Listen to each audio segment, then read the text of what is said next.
ലച്ചുവിൻ്റെയും സഞ്ജുവിൻ്റെയും ഇന്നത്തെ എപ്പിസോഡ് ആരംഭിക്കുമ്പോൾ ഹോസ്പിറ്റലിൽ കിടക്കുന്ന ലക്ഷ്മിയെയാണ് കാണിക്കുന്നത്. അന്നേരം ഡോക്ടർ സുരഭി എന്ന നഴ്സിനോട് ചോദിക്കുന്നുണ്ട്, സുരഭിയാണ് ഇന്നലെ ഇവിടെ കൊണ്ടുവന്നതല്ലേ? സുരഭി ആയതുകൊണ്ടാണ് ഹോസ്പിറ്റലിൻ്റെ വേറെ മര്യാദകളൊന്നും നോക്കാതെ പേഷ്യൻറ്റിനെ അഡ്മിറ്റ് ചെയ്തതെന്ന്. ആരെങ്കിലും വന്നാൽ വിവരം അറിയിക്കണം. പിന്നെ പേഷ്യൻറ്റിൻ്റെ ബന്ധുക്കൾ ആരും വരാതെ ശസ്ത്രക്രിയ ഒന്നും നടക്കില്ല എന്നും ഡോക്ടർ പറയുന്നുണ്ട്. അന്നേരമാണ് സുരഭി പറയുന്നത്, ഞാൻ ഇന്നലെ രാത്രി ഡ്യൂട്ടി കഴിഞ്ഞ് വീട്ടിലേക്ക് പോകുന്ന വഴിയാണ് റോഡിൽ രക്തത്തിൽ കുളിച്ച് കിടക്കുന്ന ഈ കുട്ടിയെ കണ്ടത്. അതിനാൽ പെട്ടെന്ന് ഇങ്ങോട്ട് കൊണ്ടുവരികയായിരുന്നു എന്നൊക്കെ. തുടർന്ന് സുരഭി നഴ്സ് ചെന്ന് ലക്ഷ്മിയുടെ മുഖത്തേക്ക് നോക്കി പറയുന്നുണ്ട്, നല്ല ഐശ്വര്യമുള്ള മുഖം, കുട്ടിയെ ഞാൻ എങ്ങനെ രക്ഷിക്കും എന്നൊക്കെ.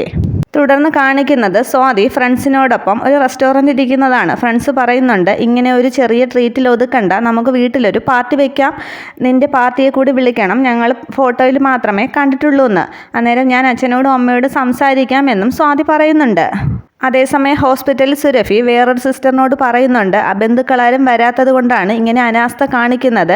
എന്ത് റിസ്ക് എടുത്തായാലും അവളുടെ മുഖം കണ്ടിട്ട് അവളെ ഉപേക്ഷിക്കാൻ എനിക്ക് തോന്നുന്നില്ല, ഞാൻ രക്ഷിക്കും എന്നൊക്കെ വേറൊരു സിസ്റ്ററോട് സുരഭി പറയുന്നുണ്ട്. തുടർന്ന് കാണിക്കുന്നത് സഞ്ജുവിനെയാണ്. അതേസമയം റൂമിലിരിക്കുന്ന സഞ്ജു ചിന്തിക്കുകയാണ്, 2 ദിവസമായി അവളെ കാണാഞ്ഞിട്ട്. അവളെ ചേട്ടനാണെങ്കിൽ പിന്നീട് വിളിച്ചതുമില്ല. അപ്പോൾ ലക്ഷ്മി ചിലപ്പോൾ എത്തിക്കാണും. ഇനിയിപ്പോൾ അങ്ങോട്ട് വിളിച്ച് അന്വേഷിക്കാമെന്ന് വിചാരിച്ചാൽ ആ നമ്പരും ഏതാണെന്ന് അറിയില്ലല്ലോ. അതിനുശേഷം കുറേ കോളുകൾ വന്നതല്ലേ എന്നൊക്കെ അങ്ങ് ലക്ഷ്മിയെപ്പറ്റി ആലോചിച്ചിരിക്കുകയാണ് സഞ്ജു. അതേസമയമാണ് ശ്രീദേവി അവിടേക്ക് വരുന്നത്. രാവിലെ പറയാതെ പോയതിൽ കവിതയ്ക്ക് നല്ല പരിഭവമുണ്ടെന്നൊക്കെ പറയുന്നുണ്ട്. അന്നേരം അതൊന്നും വലിയ പ്രശ്നമാക്കേണ്ട കാര്യമില്ല, ഞാൻ ബാംഗ്ലൂരിൽ നിന്ന് വന്ന ഒരു ഫ്രണ്ടിനെ കാണാൻ പോയതാണ് എന്നൊക്കെ സഞ്ജു പറയുന്നുണ്ട്.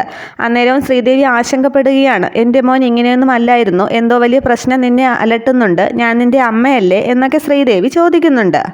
എന്താ അമ്മ അങ്ങനെ പറയാനെന്ന് സഞ്ജു ചോദിക്കുന്നുണ്ട്. അന്നേരവും ശ്രീദേവി പറയുകയാണ്, മോന് എന്നോട് വിഷമങ്ങളൊക്കെ പറയാൻ പറ്റില്ലെങ്കിൽ മോൻ ദൈവത്തോട് പറഞ്ഞോ, അവിടെ ഒരു പരിഹാരം കണ്ടെത്തിക്കോളും എന്ന് പറയുകയാണ് ശ്രീദേവി. അതേസമയമാണ് സ്വാതി ഫോൺ ചെയ്യുന്നത്, ഞാൻ BBAക്ക് ടോപ്പറായതിൽ എല്ലാവർക്കും പാർട്ടി വേണമെന്നാണ് പറയുന്നതെന്ന്. അന്നേരം സഞ്ജു പറയാണ്, അതൊക്കെ തീരുമാനിച്ചോളൂ, ഏതെങ്കിലും റെസ്റ്റോറൻറ്റിൽ വെച്ച് നടത്താം, ഫുൾ ചെലവ് എൻ്റെ വക എന്നൊക്കെ പറയുകയാണ്. അന്നേരം സ്വാതി പറയുകയാണ്, റെസ്റ്റോറൻറ്റിലൊന്നും വെച്ചല്ല, എൻ്റെ വീട്ടിൽ വെച്ചാണ്. നാളെ രാവിലെ 11 മണിക്കാണ്. സഞ്ജു ഉച്ചവരെയുള്ള പ്രോഗ്രാം എല്ലാം മാറ്റിവെച്ച് ഇങ്ങോട്ടെത്തണം. എൻ്റെ ഫ്രണ്ട്സിന് എല്ലാവർക്കും സഞ്ജുവിനെ ഒന്ന് കാണുകയും വേണം. പിന്നെ സഞ്ജു വരാതിരുന്നാൽ എനിക്ക് വലിയ വിഷമമാകുമെന്ന് സ്വാതി പറയുമ്പോൾ സഞ്ജു പറയുകയാണ്, നാളെ എനിക്ക് ഉച്ചവരെ ഒരു പ്രോഗ്രാമുമില്ല, രാവിലെ ഞാൻ അങ്ങ് എത്തിക്കോളാം. അന്നേരം പ്രോമിസ് ചോദിക്കുകയാണ് സ്വാതി. തിരിച്ച് പ്രോമിസ് ചെയ്യുന്നുണ്ട് സഞ്ജു. തുടർന്ന് കാണിക്കുന്നത് ഉറങ്ങിക്കിടക്കുന്ന നരേന്ദ്രൻ തമ്പി എഴുന്നേൽക്കുകയാണ്. ആകെ ഒരു ഭ്രാന്തമായ രീതിയിലങ്ങ് നരേന്ദ്രൻ തമ്പി പറയുകയാണ്, ഇന്ന് എൻ്റെ കല്യാണമാണ്, എന്നെ ആരും വിളിച്ച് എഴുന്നേൽപ്പിച്ചില്ലല്ലോ എന്നൊക്കെ പറഞ്ഞ് അലമാരി തുറന്ന് പുതിയ കുപ്പായമൊക്കെ എടുത്തിടുന്നുണ്ട്. എന്നിട്ട് കണ്ണാടിയിൽ നോക്കി ഒരുങ്ങിക്കൊണ്ട് പിറുപിറുക്കുകയാണ്, നാദസ്വരത്തിൻ്റെ ശബ്ദമൊന്നും കേൾക്കുന്നില്ലല്ലോ, എന്നെ വിളിച്ചുണർത്താതെ ഇവരൊക്കെ എവിടെ പോയി എന്നൊക്കെ പറഞ്ഞ് അർജുനെ എന്ന് ഉറക്കെ വിളിക്കുകയാണ്. അന്നേരം ഉറക്കത്തിൽ നിന്നും ഞെട്ടി ഉണരുന്നുണ്ട് അർജുൻ. മുഹൂർത്തത്തിന് സമയമായി, അർജുന നീ ഉണരുന്നില്ലേ, അർജുനെ എന്നും പറഞ്ഞ് വിളിക്കുകയാണ് നരേന്ദ്രൻ തമ്പി. അന്നേരം ശ്രീജയെ വിളിച്ചുണർത്തുന്നുണ്ട് അർജുൻ. അന്നേരം ശ്രീജ പറയുകയാണ്, അങ്ങേരവിടെ അവളെ കാണാത്തതിൽ കിടന്ന് അലറുകയാണ്, നിങ്ങളവിടെ കിടന്ന് ഉറങ്ങിക്കേ മനുഷ്യ എന്നൊക്കെ പറഞ്ഞ് വഴക്ക് പറഞ്ഞിട്ട് ശ്രീജ അങ്ങ് കിടക്കുകയാണ്. നരേന്ദ്രൻ തമ്പിയുടെ കല്യാണമല്ലേ, മുഹൂർത്തത്തിന് സമയമായി എന്നൊക്കെ പറഞ്ഞ് പൗഡറൊക്കെ വാരി പൂശുകയാണ് നരേന്ദ്രൻ തമ്പി. അന്നേരം അവിടേക്ക് ആനന്ദവല്ലിയും അർജുനും ശ്രീജയും കൂടി എത്തുന്നുണ്ട്. അർജുൻ വാതിൽ തട്ടുമ്പോഴേക്കും കുഞ്ഞൂട്ടനും എത്തുന്നുണ്ട്. അന്നേരം ദാ വരുന്നു, ഞാൻ തുറക്കാമെന്നും പറഞ്ഞ് മുഖത്ത് ആകെ പൗഡറായി വന്ന് നരേന്ദ്രൻ വാതിൽ തുറക്കുകയാണ്. തുടർന്ന് എന്താ നരേന്ദ്ര നീ കാണിക്കുന്നതെന്ന് ആനന്ദവല്ലി ചോദിക്കുന്നുണ്ട്. അന്നേരം നരേന്ദ്രൻ തമ്പി പറയുകയാണ്, അവിടെ ലച്ചു എന്നെ കതിർ മണ്ഡപത്തിൽ കാത്തു നിൽക്കുകയാണ്, നിങ്ങൾ ആരും ഇതുവരെ ഒരുങ്ങിയില്ലേ? തുടർന്ന് കുഞ്ഞൂട്ടനോട്, എടാ ആളുകളെ പിടിച്ച് വണ്ടിയിലേക്ക് കയറ്റെന്ന് പറഞ്ഞിട്ട് ശ്രീജയെ നോക്കി പറയുകയാണ്, അയ്യേ എന്ത് വേഷമാണിത്, ഞാൻ കൊണ്ടുവന്ന സാരി പോയി എടുത്തെടുത്തോണ്ട് വന്നേ എന്നൊക്കെ ഇങ്ങൊരു ഭ്രാന്തമായ അവസ്ഥയിൽ പറയുകയാണ് നരേന്ദ്രൻ തമ്പി.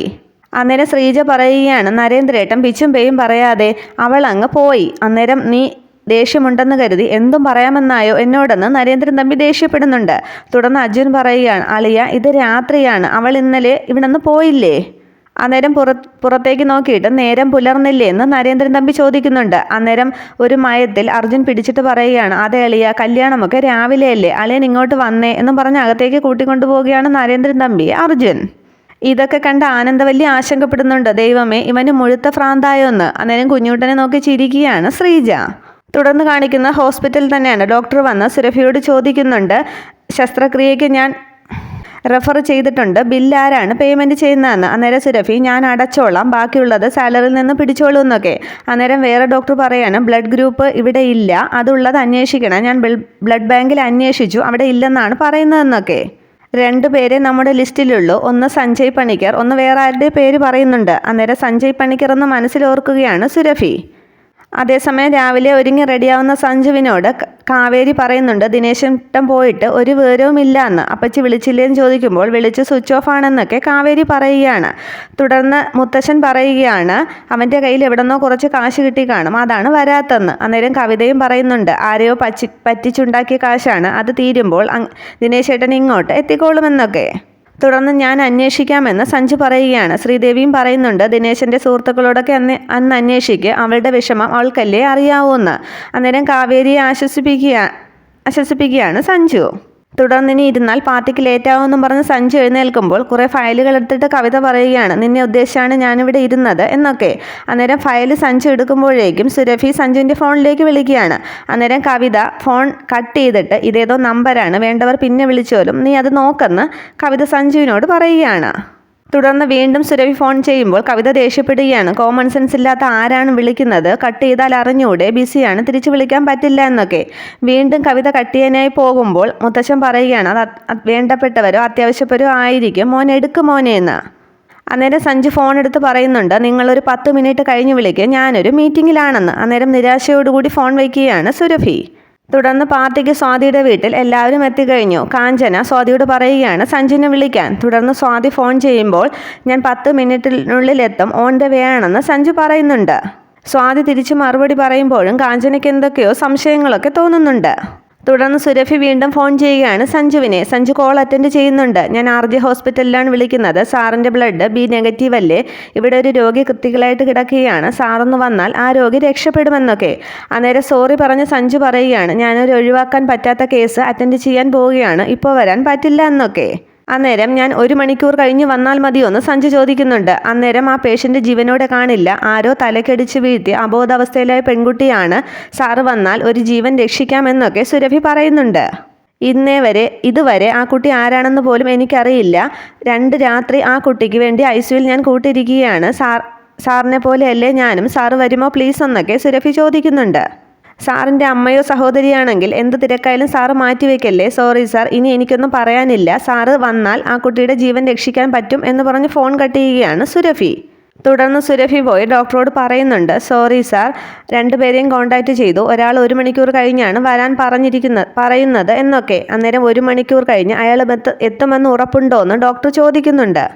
അതേസമയം ഹോസ്പിറ്റലിലേക്ക് ബ്ലഡ് ബാങ്കിൽ നിന്ന് ഫോൺ വരുന്നുണ്ട്. ആ B നെഗറ്റീവ് ഡോണർ എത്തിയിട്ടുണ്ടെന്നും പറഞ്ഞ്. അന്നേരം സർജറി പ്രൊസീഡ് ചെയ്യാമെന്ന് സുരഭിയോട് ഡോക്ടർ പറയുകയാണ്. തുടർന്ന് സഞ്ജു ബ്ലഡ് കൊടുക്കുമ്പോൾ സുരഭി ചെന്ന് സോറിയൊക്കെ പറയുന്നുണ്ട്. ഒരു ജീവൻ രക്ഷിക്കാനുള്ള വ്യഗ്രതയിലാണ് സാറിനോട് ഞാൻ അങ്ങനെയൊക്കെ പറഞ്ഞത്, സോറി എന്നൊക്കെ. അന്നേരം അത് സാരമില്ല, നിങ്ങളുടെ നല്ല മനസ്സിന് നന്ദിയെന്ന് സഞ്ജു പറയുന്നുണ്ട്. അതേസമയം സഞ്ജു വരാത്തതിൽ ആകെ വിഷമിച്ച് നിൽക്കുകയാണ് സ്വാതി. അന്നേരം തൽക്കാലം നമുക്ക് ഭക്ഷണം കഴിക്കാമെന്ന് കാഞ്ചന പറയുന്നുണ്ട്. പ്രഭ പറയുന്നുണ്ട് സഞ്ജു ഏതെങ്കിലും തിരക്കിൽപ്പെട്ടതായിരിക്കുമെന്നൊക്കെ. അന്നേരം സഞ്ജു ഇല്ലാതെ എങ്ങനെയാച്ചാൽ ഭക്ഷണം കഴിക്കുക, ഞാനില്ല എന്നൊക്കെ സ്വാതി പറയുകയാണ്.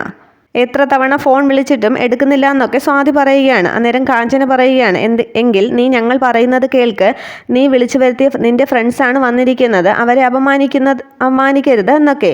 അന്നേരം സ്വാതി പറയുകയാണ് സഞ്ജു വരാതെ ഇവിടെ ഒന്നും നടക്കാൻ പോണില്ല.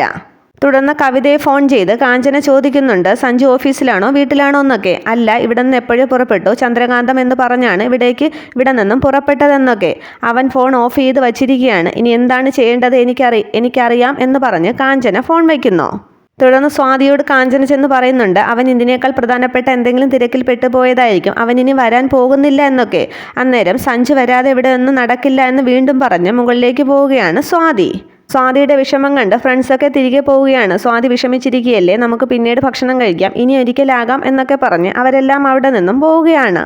അതേസമയം ബ്ലഡ് കൊടുത്ത ശേഷം സഞ്ജു സുരഭിയെ വേറൊരു സിസ്റ്ററോട് അന്വേഷിക്കുന്നുണ്ട്. അന്നേരം ക്യാഷ് അടയ്ക്കാൻ പോയതായിരിക്കും, ഇവിടെ നിന്നാൽ മതി എന്ന് പറയുന്നു.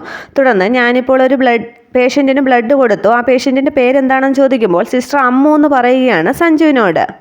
തുടർന്ന് സഞ്ജു വേറെ നഴ്സിനോട് സംസാരിക്കുമ്പോഴേക്കും സഞ്ജുവിൻ്റെ പുറകിലൂടെ സ്ട്രക്ചറിൽ ലച്ചുവിനെ ഓപ്പറേഷൻ തിയേറ്ററിലേക്ക് കൊണ്ടുപോകുന്നുണ്ട്. പക്ഷെ സഞ്ജു അത് കാണുന്നില്ല. ഇത്രയുമാണ് പുതിയ എപ്പിസോഡ്. Okay, thank